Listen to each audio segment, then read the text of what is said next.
원형 그대로 현존하는 가장 오래된 건축물.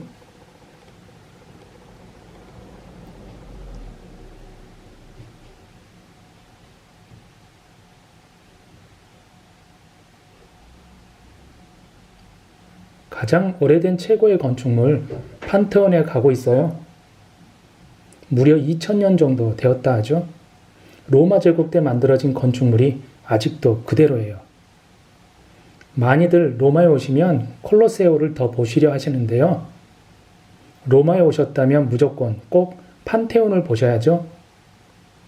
모든 신을 위한 신전이란 뜻의 판테온 도착하기 전에 5명의 현명한 황제들이 어떻게 생겼나 봐요.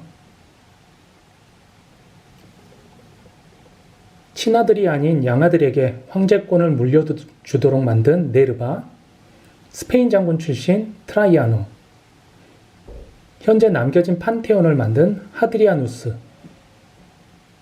인자한 성품으로 로마 제국을 평화롭게 유지시킨 피우스, 명상록을 남길 정도로 지적이었던 마르쿠스 아울렐리우스. 이렇게 오현제 시대가 끝나며 찬란한 로마 제국도 기울어져 가죠. 이탈리아 땅의 서로마 제국 멸망이 476년도입니다. 신약 성경 누가복음 2장 1절에 보면 아구스도라고 나오죠.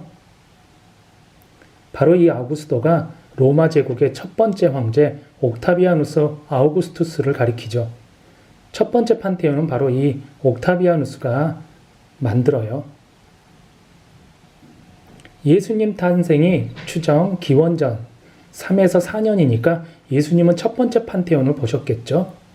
참고로 예수님이 십자가에 못 박히실 때가 다음 황제였던 티베리우스 때였어요. 티베리우스는 굉장히 잔인한 황제였다고 하고요. 성경에선 디베리오라고 합니다. 앞에 멋진 판테온이 잘 보이네요. 첫 번째 판테온은 기원 후 80년경의 화재로 소실되고요. 이걸 도미치아노 황제가 복원하고 또 벼락 맞아 화재로 소실된 걸 트라이아노 황제가 또 복원했었다고 합니다. 하지만 현재는 남아있지 않고요. 현재 남아있는 판테온은 오현제 중에서 하드리아누스 때 만들어진 거래요. 앞서 만들어진 판테온은 사각형이었다고 하지만 현재 판테온은 원형 신전으로 세워져 있어요. 이제 내부로 들어가 볼게요. 이쯤 되면 의문이 하나 들죠? 의문이 안 생긴다고요? 생겨야 하는데 다른 고대 로마 제국 건축물은 다 부서졌는데 어떻게 이 건축물만 2000년 동안 있을 수 있냐는 거죠. 동로마 제국만이 남아있던 608년도에 동로마 제국의 포카 황제로부터 당시 교황 보니파치오 4세가 판테온을 기증받게 돼요. 기증받은 판테온을 성모 마리아 성당으로 사용하게 되죠. 그러면서 또 다른 종교적 건축물로 관리되며 온 거죠. 판테온은 높이 넓이가 완벽하게 43.30m로 일치되게 만들었어요. 엄청나게 큰 실내 공간에 천장에 돔을 받쳐주는 기둥 하나가 없어요. 오직 벽면으로만 돔을 받치고 있는 건데요. 당시 어떻게 이렇게 만들 수 있었는지 감탄하지 않을 수가 없죠. 물론 처음엔 벽면을 하나로 만들어 지탱하다가 돔의 무게를 못 견뎌서 보이지는 않지만 벽을 하나 더 추가해 이중벽으로 보완했다 해요.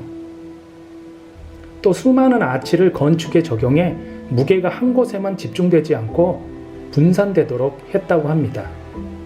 사용된 건축 재료도 엄청난 연구의 결과로 보이는데요.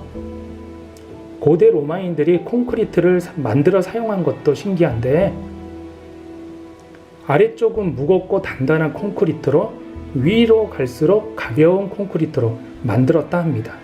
이렇게 판테온에 사용된 콘크리트는 무려 5단계로 배합했다고 하니까 놀라지 않을 수가 없죠. 현재 판테온 내부는 12명의 묘지로 사용 중인데요. 주로 음악가, 예술가, 이탈리아 왕가 인물들이죠. 이탈리아 왕국의 두 번째 국왕인 움베르토 1세, 묘지가 보이네요. 마르게리타 피자 이야기에 등장하는 그의 아내 사보이아의 마르게리타, 왕비 묘지도 있고요. 르네상스 예술가들이 다들 엄청 못생겼다고 하거든요. 그 중에서도 추남 중에 추남은 미켈란젤로였다 하죠. 그런데 그때 못생긴 예술가들 속에서 유독 혼자만 무지 잘생긴 라파엘로가 있었다 합니다. 바로 이 라파엘로 무덤이 여기 있어요. 저기 얼굴상이 보이네요. 좀 잘생겨 보이나요? 그래서인지 교황님들도 라파엘로를 무지 좋아했었는데요. 그런데 37세라는 젊은 나이에 사망하게 되자 너무 안타까워서 국가장을 치르고 판테온에 안치를 한 거예요. 이곳이 르네상스의 대가 라파엘로가 잠든 곳이죠.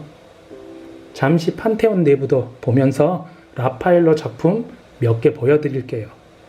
라파엘로가 23살 때 그린 자화상이고요. 평온함을 느끼게 해주는 성모 마리아의 결혼입니다. 철학을 상징한다고 하는 아테네 학당. 두 아기 천사로 더 유명하죠. 시스티나 성모. 다빈치의 모나리자를 보고 그렸을 거라고 하는 초상화도 있고요. 라파엘로가 사랑했다고 하는 제빵사의 딸 그림도 있고요. 그 외에도 너무 멋진 작품들 많죠? 한번 보세요. 판테온은 동그라미와 네모로 만들어졌다고도 해요. 동그라미는 하늘, 천국, 네모는 땅, 세상. 구멍이 뚫린 오클로는 하늘 또는 우주에 떠있는 태양처럼 보이죠.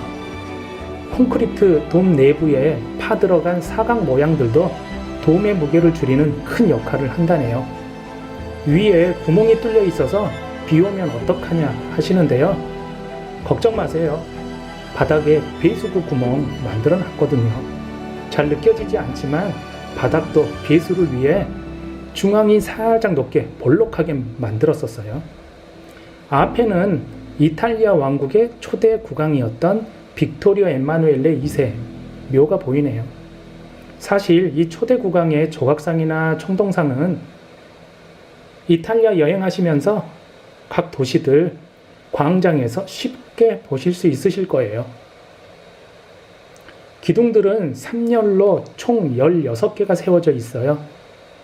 정복 기념으로 이집트의 산에서 화강암을 가져와 만들었다고도 해요. 기둥이 1.48에서 1.58m 정도, 무게만 해도 60톤 정도 나간다고 합니다.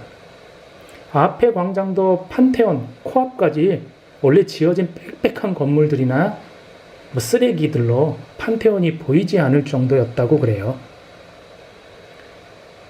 판테온의 원래 모습을 회복하기 위해서 많은 노력을 해서 지금의 모습이 있는 거예요. 앞에 뾰족한 오벨리스크는 1771년에 성당 근처에서 발견해 가져왔다고 하네요. 정면에는 사라진 1차 판테온을 만든 집정관이었다고 하는 아그리빠 이름이 여전히 새겨져 있고요.